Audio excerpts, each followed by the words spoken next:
सिन्दूरारुणविग्रहां त्रिनयनां माणिक्यमौलिस्फुरत् तारानायकशेखरां स्मितमुखीम् आपीनवक्षोरुहां पाणिभ्यमलिपूर्णरत्नचषकं रक्तोत्पलं बिभ्रतिं सौम्यां रत्नघटस्थरक्तचरणां ध्यायेत् परामम्बिकाम्। जय मां ललितांबिका, जय गुरुदेव। अपने समस्त गुरुजनों के चरणों में प्रणाम करते हुए, अपने गुरु परंपरा को प्रणाम करते हुए और आप सब श्रोतागण के हृदय में बैठी माँ ललिता त्रिपुर सुंदरी के चरण कमलों को प्रणाम करते हुए, उनका ध्यान करते हुए, श्रीमद् आदि शंकराचार्य के चरण कमलों में नतमस्तक होते हुए मैं इन सब गुरुओं से प्रार्थना करती हूँ कि सौंदर्य लहरी इस विषय पर जो बातें कहनी है उसको मैं सरल भाषा में आप लोगों को समझा पाऊं, ऐसा गुरुजन मुझे मेरी वाणी में सामर्थ्य दें। आप लोगों के हृदय में बैठी माँ ललिता त्रिपुर सुंदरी इसके रस का जो आस्वादन है वो आपको करा सकें। इस वाणी में सौंदर्य लहरी में अब जो हम लोग पढ़ रहे हैं सौंदर्य लहरी 42वें श्लोक से, इसमें माँ के नखशिख स्वरूप का वर्णन है और बहुत ही सुंदर वर्णन है। हम लोगों ने 42वें श्लोक से किए थे शुरुआत, तो 42 जब आप उसमें हम लोगों ने नभ पर आकाश में ध्यान किया था। अब आकाश से ध्यान करते करते उनके मुकुट का ध्यान किया कि वो आकाश के सूर्य से बना है, फिर तारा से बना है और फिर वहाँ और उसमें इंद्रधनुष के रंग निकल रहे हैं। ये जो इंद्रधनुष जो हमको आकाश में दिखाई देता है वो माँ के मुकुट से जितने रत्न हैं उनमें से वो रंग निकल रहे हैं, ऐसा प्रतीत होता है। तो हमने मुकुट का ध्यान किया था, फिर मुकुट का ध्यान करते करते हम माँ के केशों का ध्यान किया, माँ के केशों में लगे पुष्पों का ध्यान किया, माँ के केशों से आने वाली जो खुशबू है हमने उसका ध्यान किया और उसके बाद हम लोग आगे बढ़े थे और माँ के जो मांग में जो सिंदूर है वो प्रेम है भगवान शिव के प्रति और हम भक्तों के प्रति, तो वो प्रेम को बांधे हुए ये केश है, हमने उनका ध्यान किया था। और उसके बाद हमने माँ के भौहों का ध्यान किया था कि भौं जो है वो कामदेव के जो है धनुष बाण जैसे हैं, धनुष के जैसे हैं भौं और आंखों का जो शेप है। और हमने फिर माँ के नेत्रों का ध्यान किया कई श्लोकों में, करीब 8-9 श्लोकों में हमने माँ के नेत्रों का ध्यान किया कि माँ के नेत्र से बाण चलते हैं और बाण में ये जो पलक हैं वो बाण के पंख हैं और ये बाण यहाँ से चलते हैं और कानों से होकर के जाते हैं और ये बाण किसको घायल करते हैं? साक्षात शिव जी को घायल कर देते हैं। ऐसे माँ के नेत्रों से प्रेम भरे चंचल बाण चलते हैं। शिव जी तो होते ही होते हैं, हम भक्तों के भी मन को, हम भक्तों के भी दिल को चुरा लेने वाले, ये घायल कर देने वाले ऐसे माँ के बाण है। माँ ऐसे नेत्रों से प्रेम के बाण चलाती है, हमको घायल करके बड़ा मुस्कुराती है। माँ के ऐसे नेत्र हैं। नेत्रों पर हमने खूब चर्चा की। नेत्र में सूर्य की किरण है और चंद्रमा है और ये तीसरा नेत्र जो है वो संध्या का कलर है, उसके अंदर लाल रंग है। और इन्हीं नेत्रों से माँ जब नेत्र खोलती है तो सृष्टि बनती है और माँ जब नेत्र बंद करती है तो सृष्टि का प्रलय हो जाता है। तो माँ अपने नेत्र को बंद जल्दी करती नहीं है, खुला ही रखती है, इसीलिए कि अगर बंद किया तो प्रलय हो जाएगा। तो वो हम लोगों ने देखा और इसका उदाहरण के लिए हमने मछली का उदाहरण लिया था कि मछली के नेत्र हमेशा ही खुले रहते हैं। तो मछली अगर सोती भी है तो भी नेत्र उसके खुले ही रहते हैं, लेकिन मछली जो है वो माँ के सामने शर्माती है कि माँ से मैं कैसे तुलना कर सकती हूँ, माँ के नेत्र अगर बंद हुए तो प्रलय हो जाएगा, मेरे नेत्र बंद होने से क्या होता है। तो वो मछली जो है वो जल के अंदर छुपी रहती है। और लक्ष्मी जी जो है वो भी ऐसे ही नीले कमल में आती हैं, लेकिन वो केवल रात्रि के समय निकलती हैं अपने आप को बताने के लिए, और जैसे ही सवेरा होता है वो छुप जाती हैं कि जैसे ये नीला कमल का जो लाइफ है इतना छोटा है, मेरी भी लाइफ इतनी ही छोटी है। जब तक ब्रह्मांड है तभी तक मैं हूँ, ब्रह्मांड समाप्त तो मैं भी माँ के धाम में जाकर के मैं माँ का काम करती हूँ। तो ऐसे अनेकों ब्रह्मांड है, अनेकों ब्रह्मा प्रकट होते हैं, अनेकों विष्णु प्रकट होते हैं, अनेकों रुद्र प्रकट होते हैं माँ की कृपा से, माँ के पलक झपकाने से और पलक उठाने से। ठीक। तो हमने नेत्रों का इस प्रकार से ध्यान किया। फिर हमने माँ के कर्णपुटों का ध्यान किया था, उसमें बड़ी बड़ी बालियां हैं और उन बालियों का जो प्रतिबिंब है वो गालों पर पड़ता है। तो माँ के गाल चिकने और इतने सुंदर हैं कि इमेजिन दर्पण के जैसे चमक रहे हैं कि यहाँ अगर कान में बालियां डालिए तो यहाँ तक उसका रिफ्लेक्शन आ रहा है, तो वो कैसा माँ जो है गाल माँ के कैसे होंगे। फिर वहां तक ध्यान करने के बाद हम लोग फिर मुख पर गए थे और कहा कि माँ की वाणी इतनी मधुर है, इतनी मधुर है कि मधुरता भी उसके सामने फीकी पड़ जाए, ऐसी मधुर वाणी माँ की है। और माँ को मधुर वाणी सुनना पसंद है। तो माँ के जितने भगत जब सुंदर सुंदर स्त्रोत सुनाते हैं, चाहे वाग देवियां चाहे सरस्वती, तो माँ के कान में जब वो रस जाता है तो माँ आवाज नहीं करती है, माँ खाली मुंडी हिलाती है। और मुंडी जब हिलाती है तो ये जो कान के जो है ना बालियां, वो गालों से लगते हैं और उसमें से आवाज आती है। माँ नहीं करती आवाज, बालियों की आवाज आ रही है। जैसे हम संसार में करते हैं ना, अभी हमसे किसी ने बात किया और हम उससे एग्रीमेंट में हम बड़े प्रसन्न हैं, तो हम क्या करेंगे, बिल्कुल, हम करते हैं ना ऐसे, हाँ हाँ हामी हामी मिलाते हैं। तो माँ ऐसे हामी केवल मुंडी हिलाती है और बालियां बालियां हामी करती हैं, बालियां ऐसे करके धुन निकालती है, तो वही उसकी हामी है। ठीक है, तो वहां तक हमने श्रवण किया था। अब हम लोग जाते हैं माँ के नासिका पर। आज का जो श्लोक शुरू होगा वो माँ के नासिका से। असौ नासा वंशः तुहिन गिरिवंश ध्वजपटी त्वदीयो नेदीयः फलतु फलम् अस्माकमुचितं वहन्त्यन्तर्मुक्ता शिशिकर निश्वास गलितं समृद्ध्या यत्तासां बहिरपि च समुक्ता मणिधरः। अब ये बहुत ही कविता वाली भाषा है, लेकिन अब इसको हम लोग अपनी भाषा में समझते हैं ताकि समझ में आए कि माँ के नासिका का ध्यान हो रहा है। और माँ ने नासिका में क्या पहना है, एक बाली पहनी है। बाली में क्या है, नाक का जो रिंग होता है ना, और उसके अंदर है एक मुक्ता। मुक्ता का अर्थ होता है मणि। दो मुक्ता का अर्थ होता है, याद रखना, एक है मणि पर्ल, ठीक है ना, मोती, और दूसरा अर्थ होता है मुक्तात्मा। तो मुक्ता के दो अर्थ। अच्छा, नासा वंश की ये जो नाक है, नासा वंश से दो अर्थ होता है। एक होता है वंश, नासा तो नासिका समझ गया आपको, वंश का अर्थ होता है बैम्बू, बैम्बू, और दूसरा वंश का अर्थ होता है कुल। तो हे माता, हम आपके नासिका का ध्यान करते हैं। आप जो है, आपकी नासिका ये बाम्बू की जैसे है और इसमें से मुक्ता निकल रहे हैं। एक तो कई अर्थ हैं इसके, अभी हम लोग, मैंने जैसे कहा कि नासा वंश, वंश यानी कुल। जैसे हम कहते हैं ना, अगर हमने कोई गलत काम कर दिया तो कहते हैं हमारी नाक कटा दी, कहते हैं ना हम लोग ऐसे।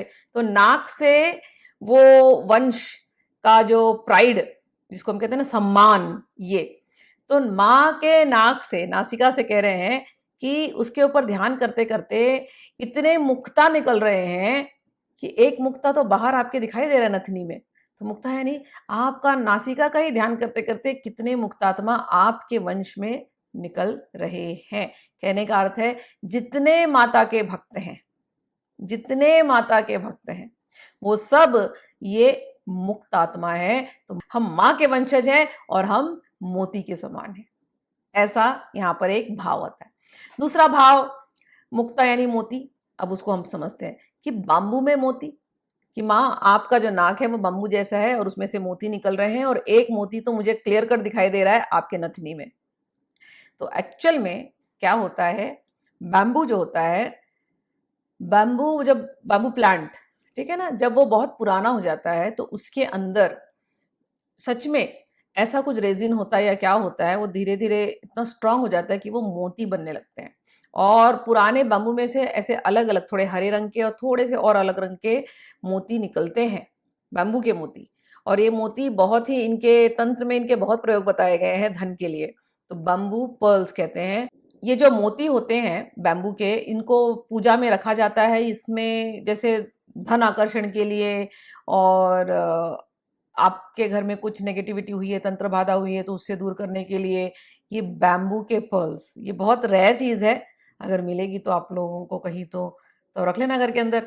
लेकिन ये होता है। तो कह रहे माँ, आप जब-जब श्वास छोड़ती हैं, तो माँ की श्वासें इतनी ठंडी आ रही हैं कि वो ठंडी से इतने मोतियाँ निकल रही हैं। मोतियाँ निकल रही हैं यानी ये मोती जो माँ के नासिका का दर्शन कर रहा है या ध्यान कर रहा है, उसमें से मोतियाँ झड़ रही हैं। ये जो मुक्ता जो झड़ रहे हैं, ये भक्तों के जीवन में कल्याणकारी हैं और भक्तों का अभिष्ट पूरा करने वाली हैं।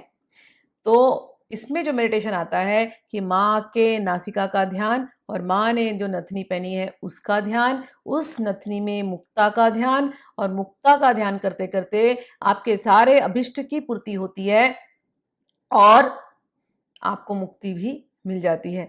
शंकराचार्य को तो कोई अभिष्ट ऐसा है नहीं कि उन्हें पुत्रेषणा है या धनेषणा है या लोकेषणा, उनको तो कुछ ये सब नहीं है। तो उनका क्या अभिष्ट है? कहते हैं माँ, आपकी नासिका का ध्यान करते करते हमारी इच्छा पूरी हो जाए।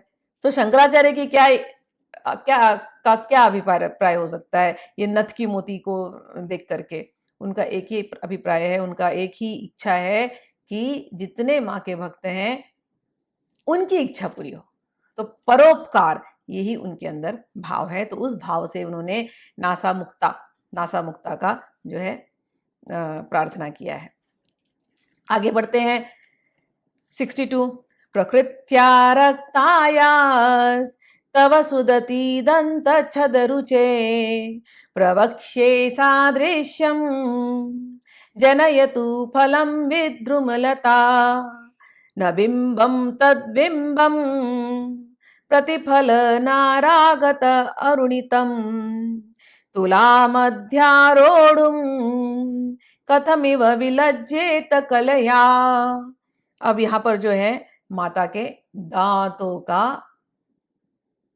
वर्णन हो रहा है और कहते हैं माँ, आपके दांत कितने सुंदर हैं, सफेद सफेद चमक रहे हैं, और सुंदर दांतों वाली भगवती आपके होठ ये कितने लाल रंग के हैं। इसके लाल रंग की उपमा कैसे दी जाए? कहते हैं मूंगा का जो प्लांट होता है, अगर मूंगा की लता को लिया जाए, मूंगा की लता में कोई फल निकले, यूजली मूंगा की लता में फल नहीं निकलता, कहते मूंगा की लता में कोई फल निकले तो शायद वो फल आपके होठों के लाल रंग को मैच कर सके। लेकिन ये तो हम उपमा ले रहे हैं, माँ के होठों का जो लाल रंग है वो अलग है दुनिया में। कहते बिंबा फल को तो हम बोल ही नहीं सकते, मूंगा फल, मूंगा के लता को हम कोशिश कर रहे हैं। मूंगा का जो कलर होता है ना, बहुत सॉलिड रेड होता है। तो कहते बिंबा फल बोलने की तो बोल भी नहीं सकते लोग, कहते बिंबा से कैसे कंपेयर करो, उपमा दो। लेकिन बिंबा फल, जो बिंबा यानी कि अनार फल, अनार आप देखते हैं ना लाल लाल रहता है, उसके अंदर सफेद सफेद दाने होते हैं। तो कई बार अनार फल जो होता है उसके जो दाने होते हैं उसकी उपमा साधारण स्त्रियों के होठों और दांतों के लिए दिया जाता है। तो बिंबा फल तो हम माँ के लिए कह ही नहीं सकते। तो शंकराचार्य सोचते हैं आप किससे मैं कंपेयर करूं? तो बोलते हैं अच्छा मूंगा होगा ना, तो मूंगा के लता में यदि कोई फल निकले, शायद वो फल उतना लाल ले, लेकिन फिर भी माँ आपके होठों के रंग को कोई रंग जो है कंपेयर नहीं कर सकता। सारे रंग आपके होठों के रंग के सामने फीके हैं। तो इस प्रकार से होठों का ध्यान हुआ। अब होठों से माँ क्या कर रही है? मुस्कुरा रही है। तो अब हम उनके मुस्कुराहट का ध्यान करते हैं।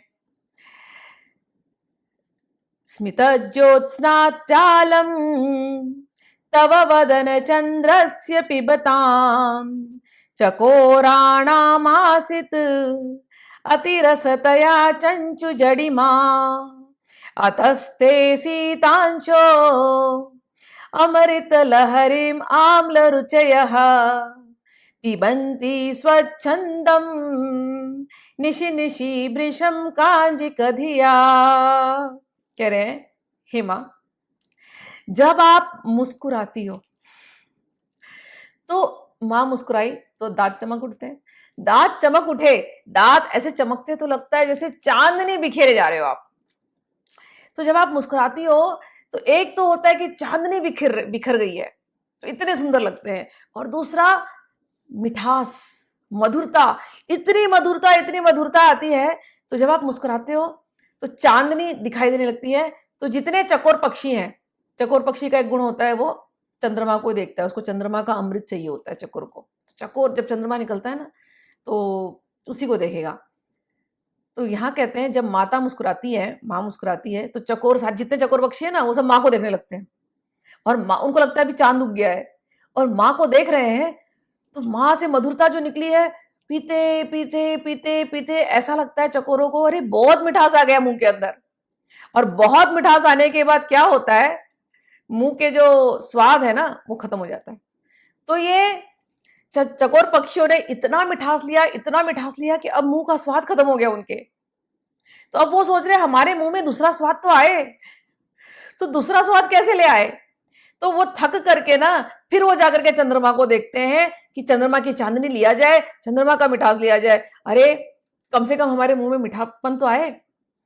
जब हम लोग कभी ज्यादा मीठा ले लेना तो हमारे लोग में भी अगर ज्यादा मीठा खा लेते हैं तो आप देखेंगे कि आपके टंग के जो टेस्ट बर्ड्स है ना वो एकदम ब्लैंड हो गया, आपने कितना भी नमकीन नमकीन खाया हो, लेकिन जैसे आप मीठा खाओगे ना वो सारे टेस्ट को वो खत्म कर देता है लास्ट में। इसलिए हमारे खीर वगैरह मीठा देने का प्रथा है कि सारे टेस्ट को आप बुला दो, अभी इस मीठे टेस्ट से आप घर जाना।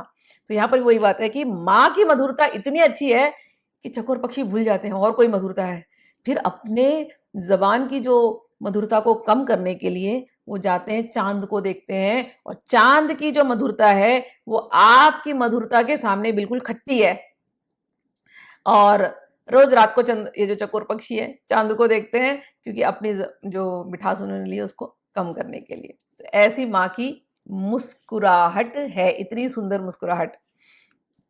अब हम लोग 64 पे चलते हैं। अविश्रांतम पत्युर गुणगण कथाम्रेडन जपा जपा पुष्प छाया तव जननी जिह्वा जयति सा यदग्रासीनाया स्फटिकदृशदच्छच्छविमयी सरस्वत्या मूर्ति परिणमति माणिक्य वपुषा। हे मां, आपकी जीभ वो लाल रंग की है। कैसा लाल रंग? तो जैसे जपा कुसुम, हिबिस्कस हम कहते हैं ना, अड़हुल के फूल, तो अड़हुल के फूल की जो ललाई है माँ आपके जीभ में है। एक बात याद रखना, जितनी भी हम हम ये सब फूलों का नाम ले रहे हैं क्योंकि हम दुनिया में यही फूल देखते हैं, लेकिन माँ की जो छवि है इन फूलों से ऊपर है। ये हमको दिया जा रहा है इसलिए कि हर एक चीज को आप देखना तो आपको लगे कि बस माँ को आप स्मरण कर रहे हैं। अब जैसे मुझे यहाँ अड़हुल के फूल बोले तो मुझे तुरंत तारा माँ की छवि याद आ जाती, लाल लाल तारा माँ के तारा माँ के जो जीभ है निकली हुई, और उनको अड़हुल का माला जो चलता है ना, जपा कुसुम का माला चढ़ता है तो कितनी सुंदर लगती है तारा माई। तो ऐसा, तो माँ आपके जो जीभ है वो ऐसे ही लाल दिख रही है। तारा माई तो नहीं है, जीभ बाहर नहीं निकाली, यहाँ तो हमारी राजराजेश्वरी, कामेश्वरी, ललिता त्रिपुर सुंदरी है। तो लेकिन जब वो बोलती हैं और भक्तों को दर्शन हो जाते हैं उनके जीभ का, तो बोलती हैं तो ऐसे लगता है सब सरस्वती बाहर निकल रही है मुंह से, है ना। लेकिन सरस्वती का रंग तो सफेद होता है, लेकिन यहां से जो सरस्वती निकल रही है ना माँ के जीभ से, जीभा से, वो सरस्वती का रंग भी लाल हो चुका है। माँ की जीभा ऐसी लाल है, यहाँ पर ऐसे कह रहे हैं कि सरस्वती लाल लाल निकलती है। कहने का अर्थ है जब हम ऐसा ध्यान करें, जैसे नाक पर हमने ध्यान किया, मुक्ति मिलने वाली है।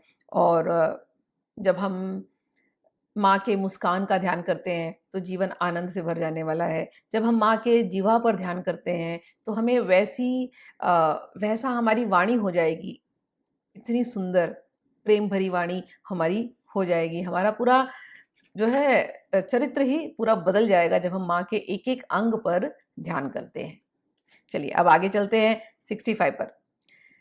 रणे जित्वा दैत्यान् अपहृत शिरस्त्रैकवचिभिः निवृत्तै चण्डांश त्रिपुरहर निर्माल्य विमुखै विशाखेन्द्रोपेन्द्रै शशिविशद कर्पूर शकला विलीयन्ते मातस तव वदन तांबूल कबला। बहुत ही सुंदर ध्यान है, माँ के होठों का ध्यान है, मुख का ही ध्यान अभी तक चल रहा है कि माँ ने तांबुल खाया है, तांबुल लेने से माँ के जो होठ हैं पूरे लाल हो चुके हैं। और तो क्या होता है, जब माँ तांबुल लेती हैं तो प्रसाद थोड़ा सा लेती हैं और साइड में रख देती हैं।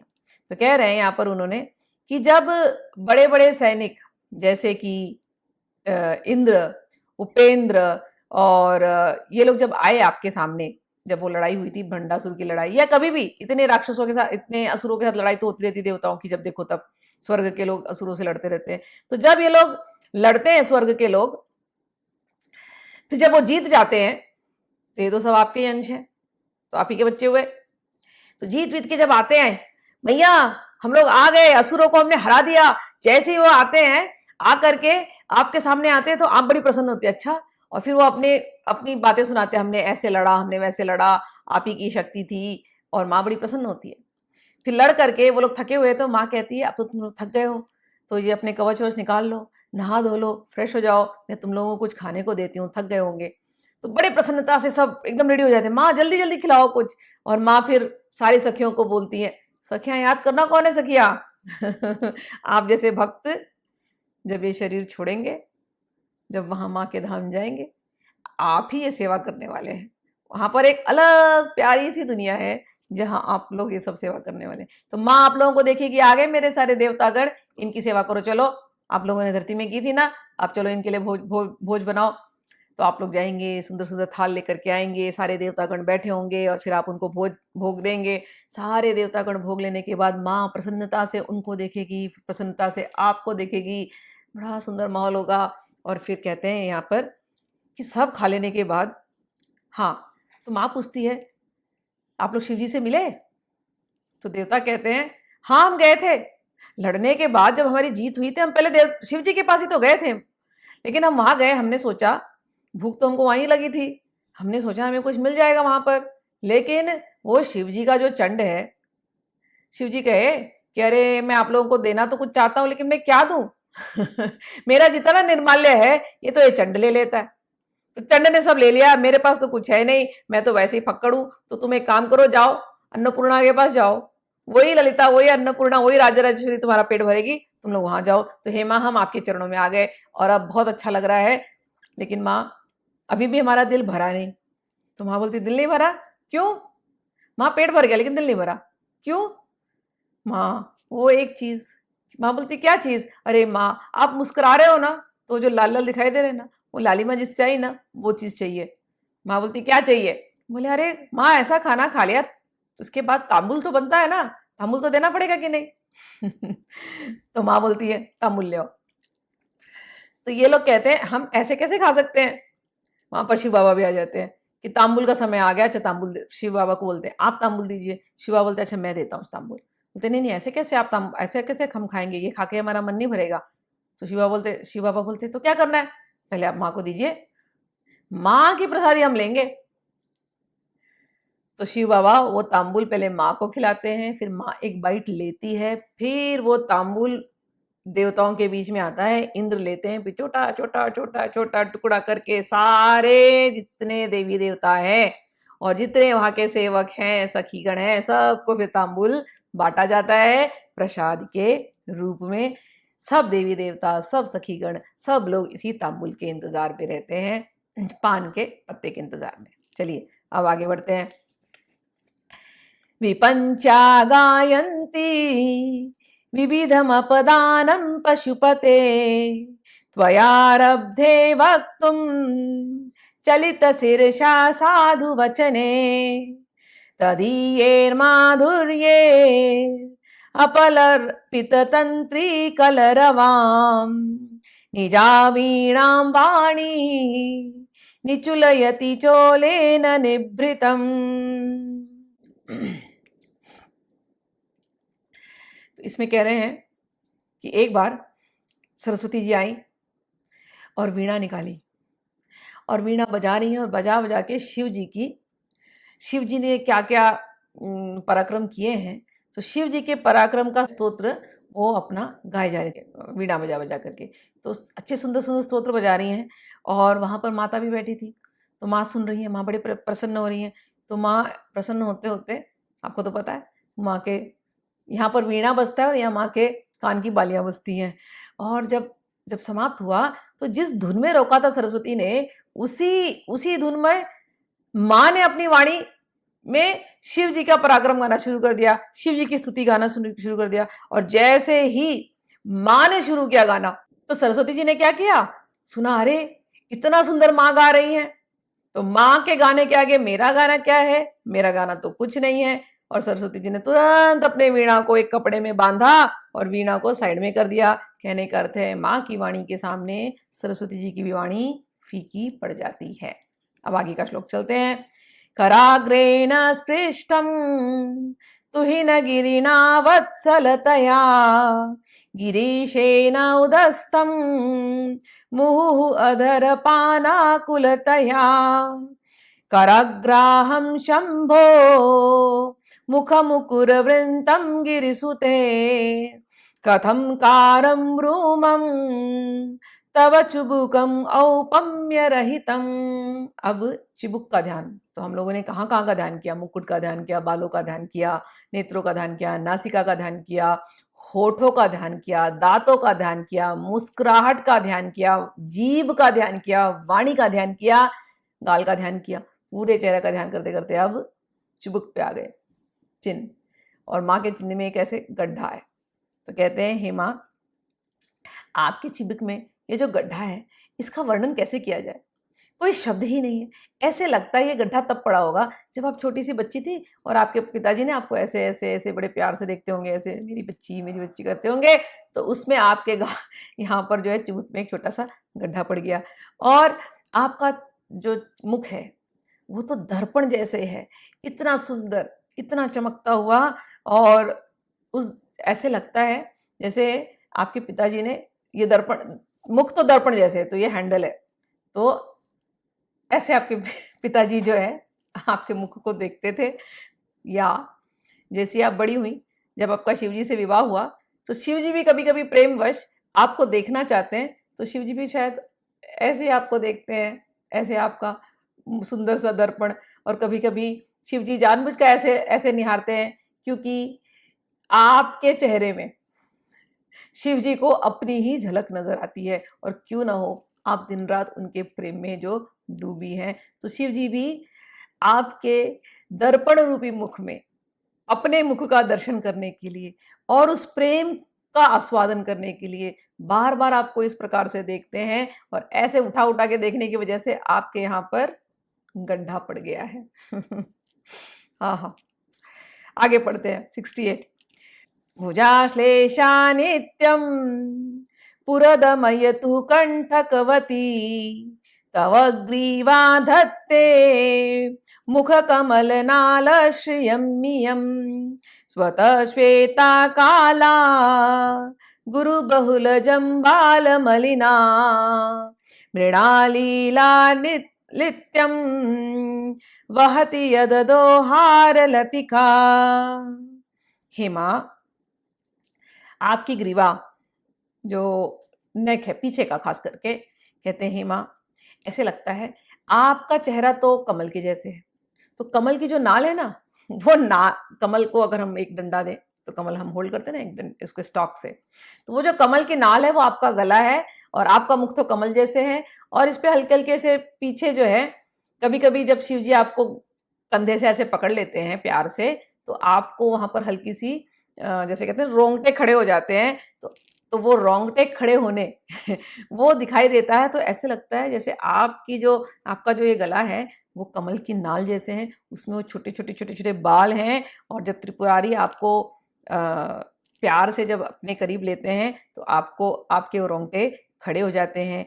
और उसके नीचे जब हम ध्यान देते हैं, तो उसके आपने सुंदर सी मोतियों की माला पहनी है, तो मोतियों की माला नजर आती है, और मोतियों की माला के साथ साथ वहां पर थोड़ा सा हल्का सा कालीमा भी नजर आता है, क्योंकि ये जो हल्का सा कालीमा है ये अगुरु लगाने की वजह से हल्की सी कालीमा है, तो अगुरु की वजह से मोती भी दिखाई दे। मोती की तो माला आपने पहनी है, तो ये कमल जैसा मुखड़ा, कमल का ये नाल, उसमें मोतियों की माला, और उसमें हल्का हल्का काला रंग ऐसे दिखाई देता है, और इसीलिए ये प्रतीत होता है कि ये कमल की नाल है। आगे और तो अभी हम गले का ध्यान कर रहे हैं, तो चिबुक का ध्यान हो गया और गले का ध्यान होगा, तो यहाँ वहां का ध्यान कर लिया। अब हम लोग आगे का ध्यान करने वाले हैं।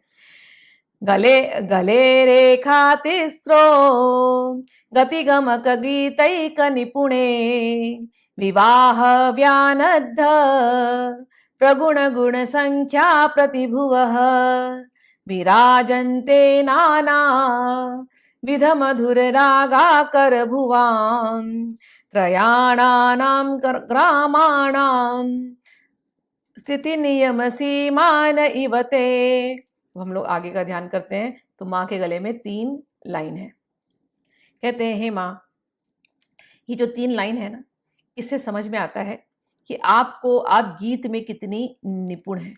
तो गीत में 3 बातें होती हैं। एक तो होता है गति, किस गति से गाते हैं, फिर गमक और गीत। तो गति, गमक और गीत, ये गीत गाने वालों को ये टर्म्स पता है। तो गाते गाते वो मॉड्यूलेशन देते देते वॉइस को गमकम कहते हैं। तो वो मॉड्यूलेशन करते करते या जोर से गाते या धीरे से गाते, वो सुर बैठाने में इतनी आपने प्रैक्टिस करी है माँ कि 3 लाइन जो है आपके गले में पड़ गई है। सारे गीत आप ही की वजह से आते हैं। और इतना ही नहीं है, ये जो 3 लाइन गले में पड़ी हुई है, वो ऐसे लगता है जैसे आपने मंगलसूत्र पहन के रखा है भगवान शिव का। किसी ने आपको मंगलसूत्र पहना दिया आपके विवाह के समय पर। और ये 3 लाइन और भी 3 चीजों को ये दर्शाते हैं। कहते हैं षडज, मध्यम, गंधार, ये जो 3 रागिनियां हैं, राग रागिनियां, ये तीनों जो लाइन है ये इसको भी दर्शाते हैं। आगे बढ़ते हैं। 17वां श्लोक। मृणाली मृदुवीनां तव भुजलतानां च तस्रिणां चतुर्भिः सौन्दर्यं सरसिज भवस्तौति वदनै नकेभ्यः सन्त्रस्यन् प्रथममथनात् अन्धकरिपो चतुर्णाशीर्षाणां समम अभय हस्तार्पण धिया। हे माँ, एक बार ऐसा हुआ कि ब्रह्मा जी के पहले 5 मुख थे, लेकिन उनसे एक अपराध बन गया था। तो शिव जी ने, और उनको अहंकार हो गया था, तो शिव जी को बड़ा क्रोध आया। उनके अहंकार को तोड़ने के लिए और उनके अपराध का दंड देने के लिए शिव जी ने अपने नाखून से ही उनका जो 5वां सर ब्रह्मा जी का काट दिया था। तो तब से ब्रह्मा जी बड़े शिव जी से घबराते हैं और ब्रह्मा जी अपनी रक्षा के लिए बार बार आपके चरणों में आकर के नतमस्तक होते हैं। आपने अभयदान देने वाली हैं, तो ब्रह्मा जी ने अपनी समर्पण बुद्धि आपके सामने रख करके आपके कोमल हाथों से अभयदान का वरदान लिया है। आपके कोमल हाथ ऐसे लगते हैं जैसे मृणाली की तरह, जो कमल के जो स्टॉक होते हैं ना, कमल की जो टहनियां, उसके जैसे आपके हाथ है, मृणाली जैसे। और आपके हाथों का सौंदर्य देख देख करके ब्रह्मा जी भी अपने चारों मुख से आप ही की स्तुति करते हैं कि आप उनके ऊपर हमेशा कृपा दृष्टि बनाए रखें और शिव जी की वक्री दृष्टि इनके ऊपर न पड़े। तो इसके साथ हमने 17वां श्लोक समाप्त किया, माँ की भुजाओं का ध्यान किया। आगे भी, अभी तो पूरा नक्शिक श्रृंगार है, अभी तो केवल हम भुजाओं पर हैं। आगे भी और भी माता के जो विभिन्न अंग हैं, हम लोग उसका ध्यान करेंगे। तब तक के लिए जय माँ, जय गुरुदेव।